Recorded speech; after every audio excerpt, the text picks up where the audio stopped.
할렐루야.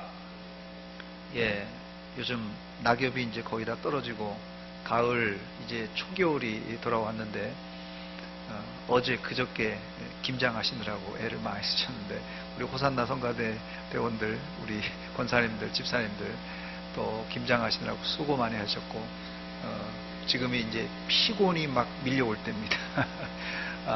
오늘 제가 길게 하진 않겠습니다. 여러분 집중하시고 말씀에 은혜 받으시기 바랍니다. 1989년 이화여자대학교 교육대학원 이영란 교사가 쓴 논문이 하나 있는데 그 논문 제목이 교사의 학교 조직에 대한 헌신도 연구라는 그런 논문입니다. 아마 이화여자대학교 교육대학원이라고 하는 거 보니까 아마 초등이 아니라 아마 중등 과정의 교사가 아닌가 생각이 되는데요. 뭐 초등인지 중등인지 잘 모르겠습니다. 그렇지만 일단 그 논문의 그 제목은 학교 교사들이 학교 조직에 대한 헌신도가 어떤가 뭐 그런 연구 결과입니다.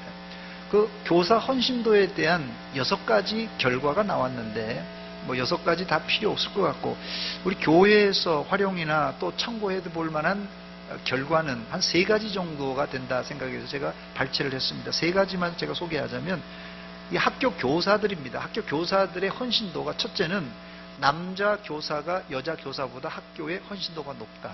여기 우리 여자 선생님도 계신데 좀 뭐 반대하실 분도 있는데 여자 선생님이 쓴 거니까 제가 그냥 소개하는 겁니다.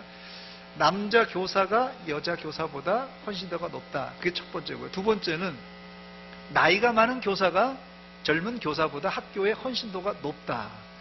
그런데 이게 이게 논문에 나온 거니까요. 제가 그냥 소개하는 겁니다. 뭐 긴가 아닌가는 여기 이 김영란 선생님한테 물어보세요. 세 번째는 주임과 직책을 맡은 교사가 일반 평교사보다 학교의 헌신도가 높다. 이렇게 3가지, 뭐 6가지인데 뭐 다른 거는 제가 치우고 3가지만 이렇게 말씀을 드립니다. 사실은 뭐 1, 2, 3번이 좀 식상한 결과입니다만은 이것을 교회 헌신도, 하나님에 대한 헌신도로 연결해 보면 비슷한 것도 있고 또 다른 점도 있습니다. 학교에서는 남자 교사가 여자 교사보다 학교에 대한 헌신도가 높다 이렇게 되어 있는데 교회에서 남자 성도들이 여자 성도들보다 교회에 대한 헌신도가 높습니까? 낮습니까? 예, 어제 그저께 김장한다고 제가 남녀 여전도 회원들이 좀 동참해 달라고 그랬는데 여러분들이 알아서 판단해 보시기 바랍니다. 제가 뭐라고 말씀드릴 수는 없고 어쨌든 남자 성도들과 여자 성도들의 헌신도를 한번 여러분이 생각해 보시기 바랍니다. 우리 교회 안에서. 두 번째는 나이가 많은 교사가 젊은 교사보다 학교의 헌신도가 높다. 이렇게 되어 있어요. 논문 결과입니다. 어떻습니까? 교회에서, 우리 교회에서 나이 많은 어른과 젊은 성도들, 여기 뭐 우리 청년들도 참석했는데요. 나이 많으신 어른들과 젊은 성도들, 청년들, 이 헌신도가 어떻는지 모르겠어요. 또 오래 믿은 사람과 또 믿은 지 얼마 안 되는 새신자, 이 헌신도가 차이가 있을 것 같아요. 어떻습니까, 여러분? 나이가 많은 쪽하고 젊은 쪽, 또 청년들하고 어떻습니까? 청년들이 좀 자존심 상한가요, 이게? 네, 어떨지 모르겠습니다. 자, 세 번째는 학교에서는 주임이나 직책을 맡은 보직교사가 평교사보다 학교의 헌신도가 높다 이렇게 나왔는데 일반적으로 어떻습니까? 교회에서도 직책을 맡은 중직자들이 그냥 직책이 없는 평신도보다 헌신도가 일반적으로 높다 그렇게 생각이 됩니다. 그러니까 이 학교 조직과 이 교회 조직의 헌신도는 성별에 따라서 또 연륜에 따라서 조금 비슷하기도 하고 차이도 있기도 합니다. 이제 여러분들의 주님을 향한 헌신도를 생각해 보시기 바랍니다. 내가 교회 오래 다녔으니까, 내가 직책을 맡았으니까 남보다 헌신도가 높다. 여러분 이렇게 생각하십니까? 여러분 이런 남과의 비교 분석만으로 헌신도에 만족하지 마시기 바랍니다.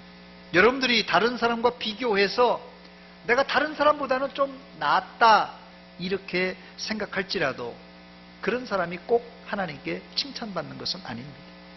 돌아가신 옥하는 목사님이 한국교회에 신앙의 평균을 너무 낮게 잡으면 모두 망할 것이라고 경고했어요. 신앙의 평균을 너무 낮게 잡으면 모두 망할 것이다. 저 사람이 뭐 저 정도 하는데, 뭐 장로님도 이 정도 하는데, 뭐 권사님도 이 정도 하는데 나도 이 정도 하면 되겠지. 뭐 저 사람도 헌금 저렇게 하는데 나도 이 정도 하면 되겠지. 이렇게 생각해서는 안 된다는 소리입니다. 의외로 사람의 눈치를 보며 신앙생활하는 사람들이 한국 교회 안에, 아니 이건 뭐 전 세계 현상입니다. 한국 교회를 넘어서 전 세계 교회 안에 이런 사람이 많다는 것이, 이것이 특별히 한국 교회에 또 좀 부각되는데, 그 이유는 우리 한민족에게 있어서는 이게 체면 문화라는 게 있잖아요. 목사 체면에, 장로 체면에, 권사 체면에, 집사 체면에 체면 문화가 있잖아요. 이러다가는 나 혼자가 아니라 우리 모두 망한다는 거예요. 이런 비교는 바리새인이 세리와 기도하며 비교했어요. 그런 비교와 다를 바가 없다는 것입니다. 저를 한번 따라서 하시기 바랍니다. 신앙은 상대평가가 아니라 무슨 평가라고요? 절대평가입니다. 여러분 꼭 명심하세요. 내가 저 사람보단 낫지, 이거 다 쓸데없어요. 하나님이 보실 때 이게 착하고 충성된 종아, 이래야지, 내가 저 사람하고 좀은 낫지, 이거는 쓸데없어요. 같이 망하는 길입니다. 오늘 우리는 긍휼위원회 헌신 예배를 드리고 있는데, 주님에 대한 내 헌신도와 교회에 대한 내 헌신도를 한번 진지하게 점검해보는 시간 되시기를 바랍니다. 예를 들면 헌신도를 측정하는 설문지에서 헌신도가 높은 분들은 일반적입니다. 자기가 속한 공동체의 흥망성쇠에 대해서 아주 민감하게 반응한다고 합니다. 헌신도가 낮은 사람들은 교회가 뭐 잘 되든 뭐 안 되든 별 관심이 없어요. 또 헌신도가 높은 사람들은 일반적으로 자기가 다니는 이 공동체 교회를 다른 사람들에게 자랑한다고 해요.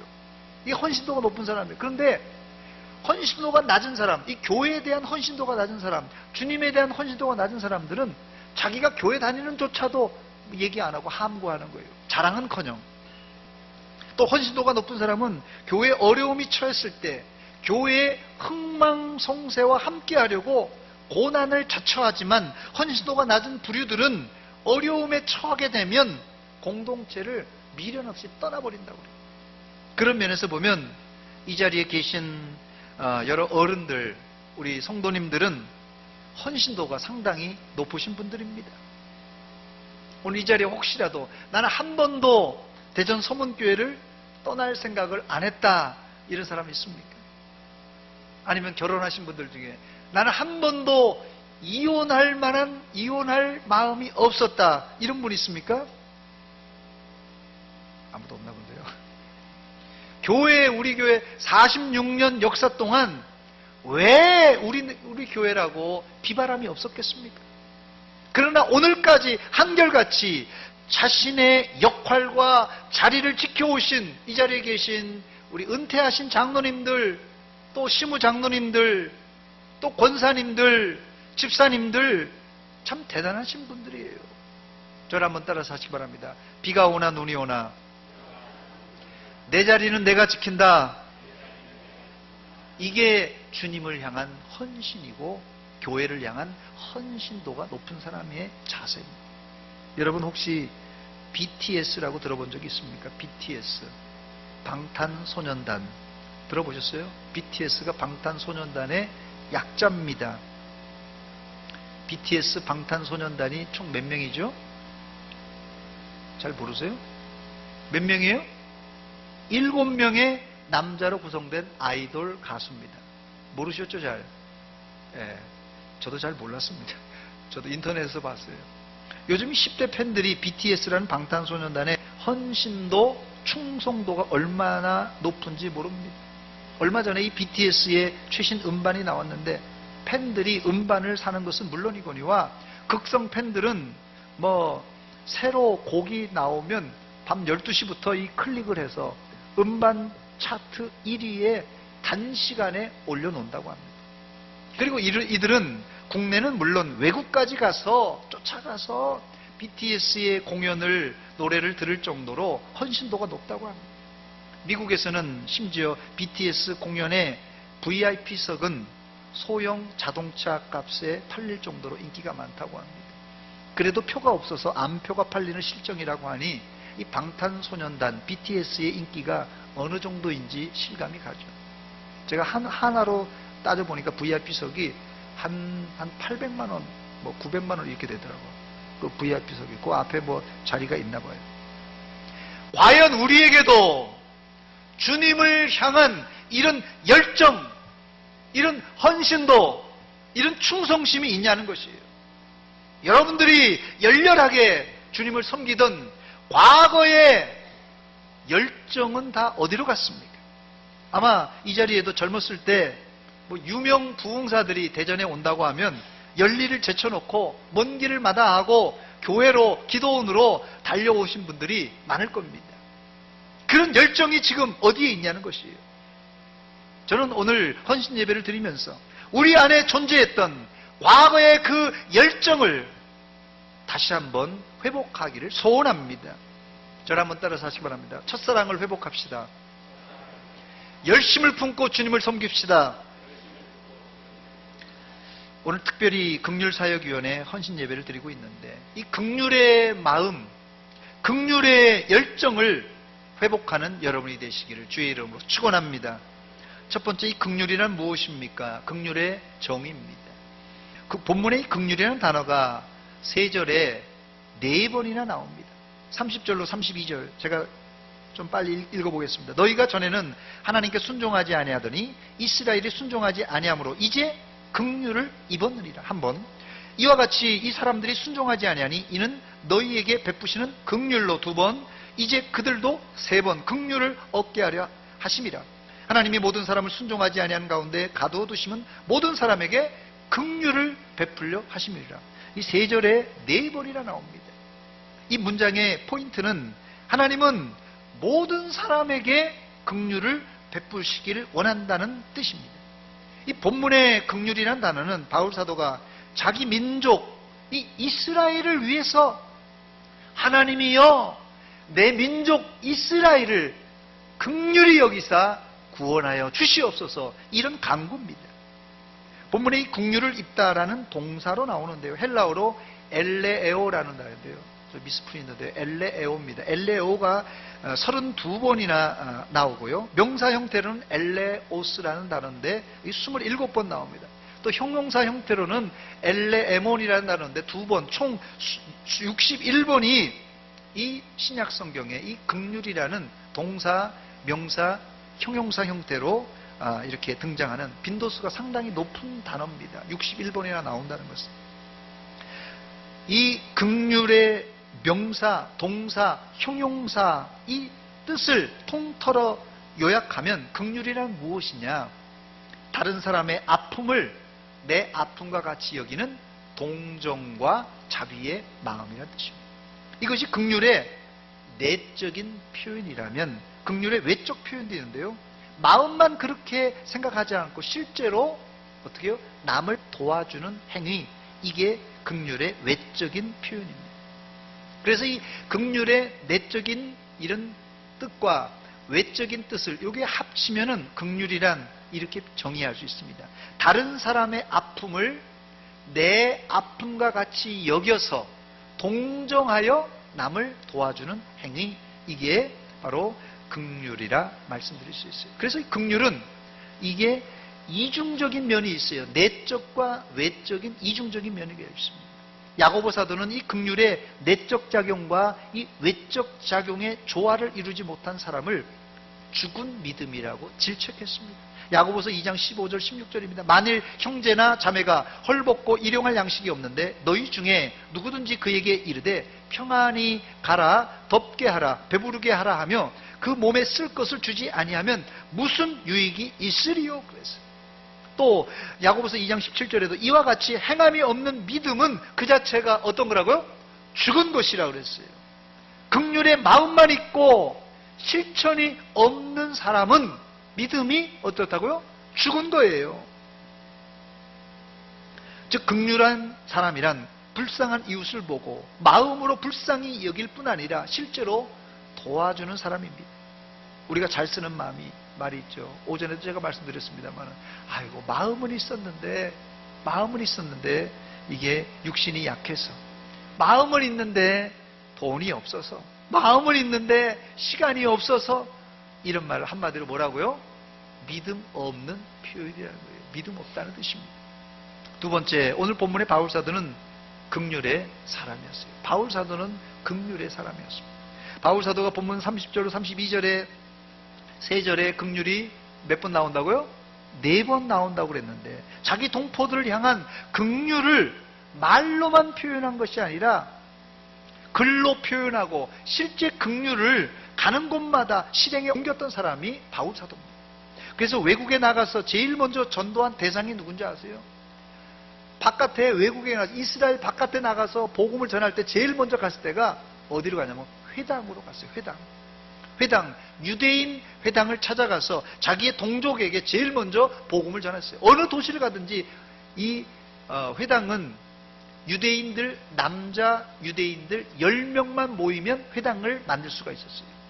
그러니까 회당이 하나의 예배 집회소인데, 유대인들이 남자 10명만 있으면, 그래서 이 당시 로마가 통치하고 있었던 이 로마 전역에 유대인들이 디아스포라 그러는데, 흩어진 유대인들이 뭐 남자 10명만 되면은 회당이 있었으니까 가는 곳마다 회당이 있었어요. 그래서 흩어진 유대인들에게 제일 먼저 복음을 전했어요. 왜? 긍휼의 마음이 있었기 때문에, 자기 동족을 생각하는 마음이 있었기 때문에.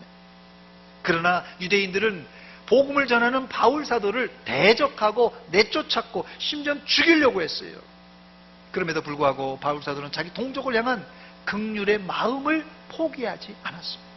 바울 사도가 고린도후서 11장 26절에 자신이 고생한 것을 간증하면서 이런 말을 했어요. 여러 번 여행하면서 강의 위험과 강도의 위험과 그 다음에 동족의 위험과 이방인의 위험, 이렇게 썼는데요. 여기 바울 사도가 동족에게 전도하다가 낭패를 당한 경험이 바로 이 동족의 위험입니다. 그럼에도 불구하고 바울은 자기 동족 이스라엘을 끔찍히 사랑했어요. 로마서 9장 1절로 3절 말씀 보니까 이런 말이 기록되어 있어요. 내가 그리스도 안에서 참말을 하고 거짓말을 아니하노라. 나에게 큰 근심이 있는데, 바울에게 근심이 있대요. 무슨 근심입니까? 또 마음에 그치지 않은 고통이 있대요. 그 마음에 큰 근심과 고통이 뭡니까? 내 양심이 성령 안에서 나와 더불어 증언하노니 나의 형제, 이게 이제 큰 근심과 고통입니다. 나의 형제 곧 골육의 친척을 위하여 내 자신이 저주를 받아 그리스도에게서 끊어질지라도 내 민족이 구원받는 것을, 내 민족이 긍휼을 얻는 것을 원하노라, 이런 뜻입니다. 한마디로 자기 동족 이스라엘을 생명 다해 사랑하고 긍휼했던 사람이 바로 바울 사도였어요. 세 번째, 그렇다면 바울 사도 안에 있던 긍휼의 마음의 출발은 어디서부터 왔습니까? 긍휼의 출발은 당연히 하나님부터입니다. 하나님. 그렇습니다. 긍휼의 원조는 하나님이십니다. 사실 긍휼은 하나님의 독자적인 사역입니다. 로마서 9장 15절 16절에 보니까 모세에게 이르되 내가 긍휼히 여길 자를 긍휼히 여기고 불쌍히 여길 자를 불쌍히 여기리라 하셨으니, 그런즉 원하는 자로 말미암도 아니요 다른 박질하는 자로 말미암도 아니라 오직 긍휼히 여기시는 하나님으로 말미암으리라 했습니다. 긍휼은 하나님의 무조건적인 선택, 즉 주권으로 하나님의 독자적인 사역입니다. 로마서 9장 18절입니다. 그런즉 하나님께서 하고자 하시는 자를 어떻게 해요? 긍휼히 여기시고 하고자 하시는 자를 강팍하게 하시느니라고 했어요.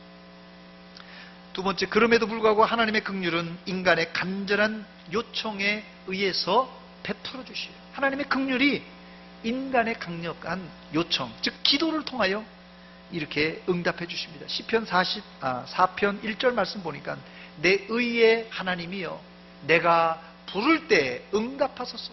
곤란 중에 나를 너그럽게 하셨사오니 내게 은혜를 베푸사 나의 기도를 들으소서 그랬는데, 여기 나에게 은혜를 베푸사 한 이 은혜가 이 히브리서 원어에 보면 긍휼이라는 단어입니다. 긍휼. 나를 긍휼히 여기사 나의 기도를 들으소서 그랬어요. 또 시편 6편 2절에도 질병 중에 긍휼을 내려달라고 간구하고 있습니다. 여호와여 내가 수척하여 싸우니 내게 은혜를 베푸소서. 여기 은혜도 역시 긍휼이란 단어입니다.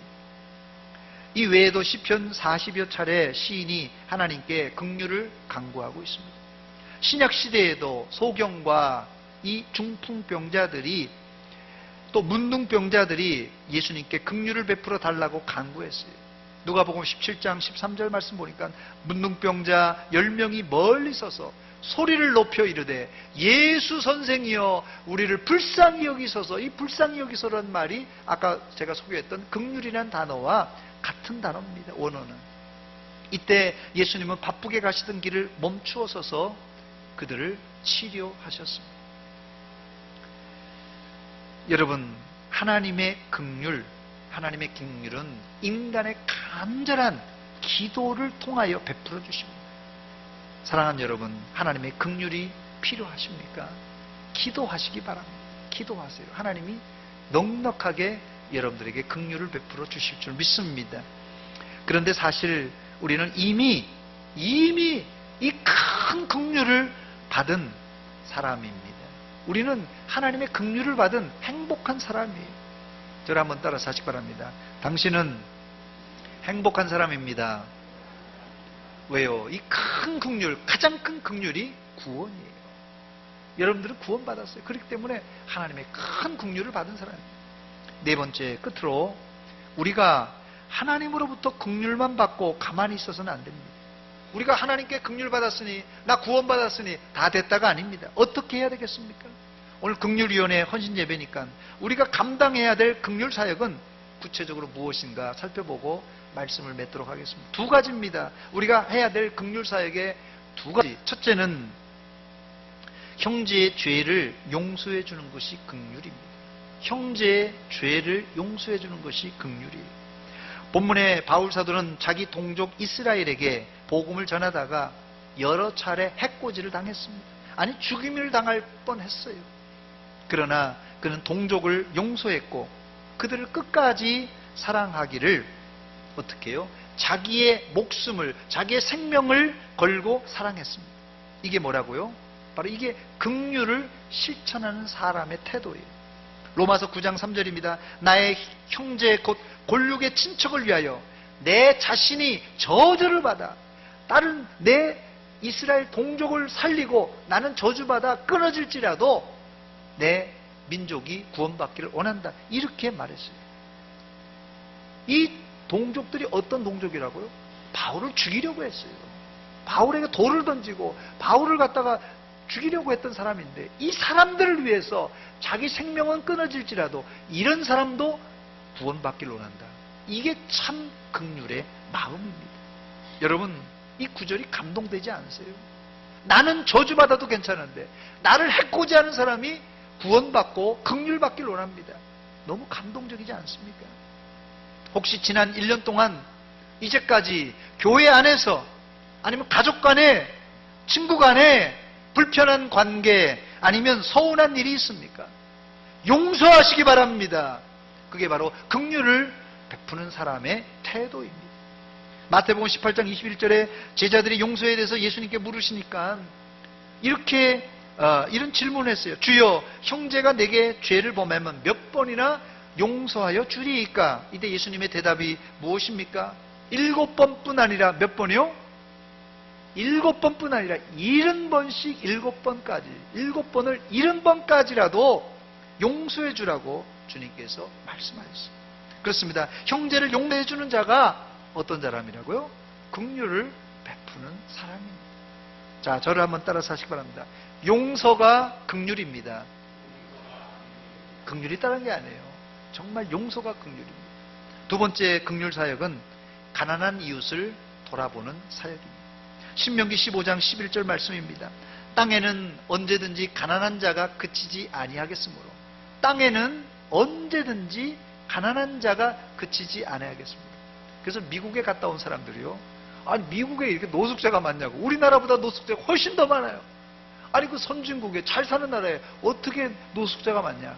이 말씀입니다. 땅에는 언제든지 어디든지 가난한 자가 그치지 아니하겠으므로 내가 내게 명령하여 이르노니 너는 반드시 네 땅 안에 내 형제 중 곤란한 자와 궁핍한 자에게 내 손을 펼치니라 그랬어요.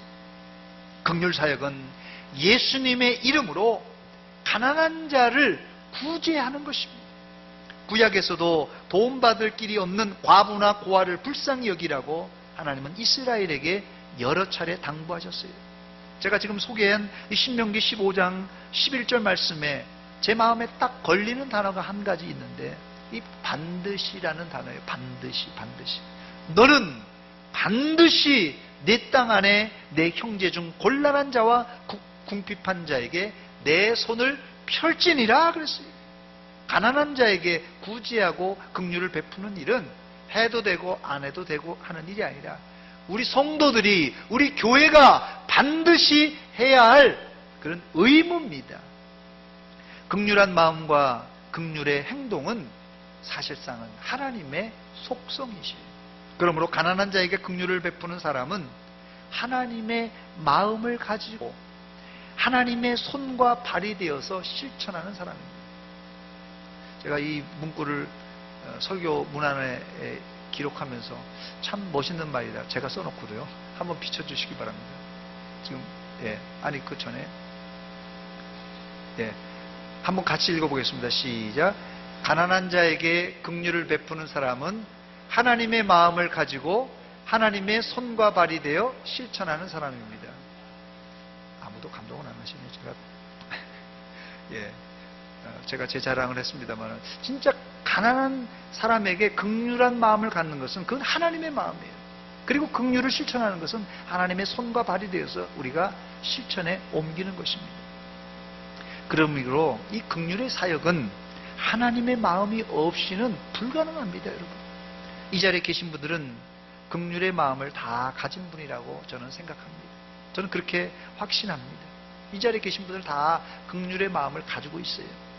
그러나 마음은 있지만 긍휼의 행동이 약한 게 우리들입니다. 마음은 다 있어요. 긍휼에 대해서 설교 들으면 가난한 사람 도와야 되겠지. 성경에 반드시 도와라고 그러시니까 도와야 되겠지. 마음은 다 먹습니다. 그러나 긍휼의 행동이 약한 게 우리입니다. 길거리에서 또 노숙자나 또 거지를 보면 누구나 불쌍히 여겨요. 불쌍한 마음이 안 들면 사람이 아니죠. 예수 안 믿는 사람도 불쌍하게 여깁니다. 그러나 마음은 있지만 실천이 약한 것이 우리들입니다. 왜 실천하지 못합니까? 그냥 내가 손해볼까봐 괜히 그냥 더러운 사람하고 그냥 마주치기도 싫고 귀찮으니까. 그런데 이런 사람은 야고보 사도의 말을 빌리면 죽은 믿음의 소유자입니다. 이제부터라도 설령 내가 손해보고 힘들지라도 긍휼을 베풀라는 주님의 명령에 따라 여러분 긍휼을 생활 중에 실천하시기 바랍니다. 처음부터 긍휼 베풀 때 당신 목숨이라도 내놓으라고 하면 아무도 못한다고 아마 나자빠질 거예요. 저도 못합니다. 그러나 긍휼을 작은 것부터 실천에 옮겨보시기 바랍니다. 그럼 차츰차츰 더 큰 긍휼을 베풀 수 있고 나중에는 내 재산도 내 생명도 내놓을 수 있는 긍휼의 사람이 될 줄 믿습니다.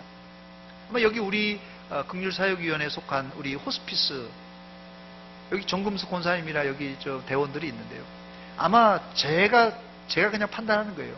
물어보지도 않았습니다만 우리 정금숙 권사님이 이 구청에서 시청에서도 1004표 이런 그 인증을 받으셨는데 아마 본인도 처음 이렇게 임의용 봉사를 하면서 이렇게 오랜 기간 동안 내가 이 일을 할 줄 알았을까요? 몰랐을까요? 내가 그게 궁금해서 한번 물어보고 싶었어요. 처음 시작할 때 이렇게 내가 1004 이상 이렇게 1400시간 1400시간입니까? 어쨌든 지금 훨씬 더 넘었겠죠. 이렇게 오래 할 줄 알았을까? 저는 모르겠어요. 한 걸음 한 걸음 하루하루 매주 이렇게 가다 보니까 1004표 인증도 받고 2000시간 3000시간 자원봉사 시간이 점점점 늘어난 거다. 저는 그렇게 생각해요. 아닐지도 모르겠습니다만은 아마 그렇게 하다 보면 주님 날아갈 때까지 한 걸음 한 걸음 그렇게 긍휼을 베푸는 사람이 된다. 저는 이렇게 생각이 됩니다. 이 자리에 내가 그런 긍휼의 사람이 될 수 있을까? 나도 그런 자원봉사자가 될 수 있을까? 걱정되는 사람이 있습니까? 사실 우리는 못합니다. 우리는 못해요. 그러나 성령 하나님이 도와주시면 우리가 넉넉히 감당할 줄 믿습니다. 손에 돈이 있어도 누구나 구제하려면 아까운 법이에요. 내 손에 지금 돈이 당장 쥐어 있어도 남에게 주려면 아까운 법입니다. 그러나 내가 어려운 이웃에게 긍휼을 베풀 때 저 하나님의 나라 창고에 그 긍휼이 쌓인다고 확신하는 사람은 얼마든지 즐거움으로 우리의 물질을 다른 사람에게 내놓을 수 있다는 것입니다. 끝으로 긍휼의 팁을 한 가지 말씀드리고 말씀을 맺도록 하겠습니다. 긍휼을 어떻게 해야 잘 베풀 수 있을까? 긍휼을 어떻게 잘 베풀 수 있을까? 예수님이 실제 본을 우리에게 보여주셨습니다. 우리도 예수님을 따라할 때 우리도 긍휼의 사람이 될 수 있습니다. 디모데전서 1장 16절 말씀입니다. 그러나 내가 긍휼을 입은 까닭은, 지금 바울 사도가 디모데에게 편지 쓰면서 하는 거예요. 그러나 내가, 바울 사도가 긍휼을 입은 까닭은, 바울 사도가 하나님께 긍휼을 받은 이유를 말합니다. 그 이유가 있는데요, 예수 그리스도께서 내게 먼저 일체 오래 참으심을 보이사 후에 그를 믿어 영생 얻는 자들에게 본이 되게 하셨다고 말씀하고 있습니다. 이게 무슨 말입니까? 바울이 전에 사울이었을 때, 청년이었을 때 보통 깐깐한 사람이 아니었어요. 얼마나 못된 사람인지 몰라요. 그래서 스데반 집사님이 죽는데 거기에 자기가 가담해서 죽는데 가표를 던지고 죽는 걸 찬성하고 죽이는데 협조했던 사람이에요. 사람을 죽이는데, 예수 믿는 사람을 죽이는데 이렇게 강팍한 사람이에요. 그런데 이 사울 청년이 하나님에게 긍휼을 입었어요. 어떻게 해요? 예수 그리스도께서 내게 일체 오래 참으심을 보이사 나에게 긍휼을 베풀으셨다는 것이에요. 예수님의 긍휼의 방법은 단 한 번 그냥 내가 주머니에서 그냥 이거 가난한 사람이니까 이게 주는 거, 이게 아니라 오랜 시간 걸려 완성된 하나의 인격 그 자체입니다, 여러분. 예수님은 하나님을 정면으로 거역했던 사울이란 청년을 일체 오래 참으심으로 긍휼을 보여주셔서 결국은 바울이 손들고 다메섹 도상에서 내가 죄인입니다 손들고 항복하게 만드시고 그를 구원하실 뿐 아니라 하나님의 사역자로 삼아주셨습니다. 할렐루야. 긍휼을 잘 베푸는 사람은, 여기 아마 봉사하신 분들 다 체험했을 거예요. 참 더럽고 안이 꽂고 메스꺼운 거. 제가 무슨 말씀 드린 줄 알아요? 자원봉사하는 사람들, 긍휼을 베푸는 사람들, 안이 꽂고 더럽고 메스껍고 아주 그냥 이런 걸 일체 오래 참음으로 감당했다는 거예요. 그냥 호스피스 사역이 되니까 임의용 봉사되니까 봉사 멋있다 하는 게 아니라 가서 아마 말씀은 안 하시지만 아마 얘기하려면 10시간도 더 걸릴 거예요. 머리 깎다가 난리 난 일 한둘이겠습니까, 여러분? 그러나 일체 오래 참음으로 긍휼을 실천에 옮겼습니다. 여러분, 더럽고 안이 꽂고 메스꺼워도 예수 그리스도의 하나님의 긍휼을 일체 오래 참음으로 순종함으로 여러분 지키시기를 주의 이름으로 축원합니다. 저를 한번 따라서 하시기 바랍니다. 하나님 오래 참는 긍휼의 사람이 되게 하옵소서. 하나님, 내 안에 긍휼의 마음을 주시고 밖으로는 긍휼을 실천하게 하옵소서.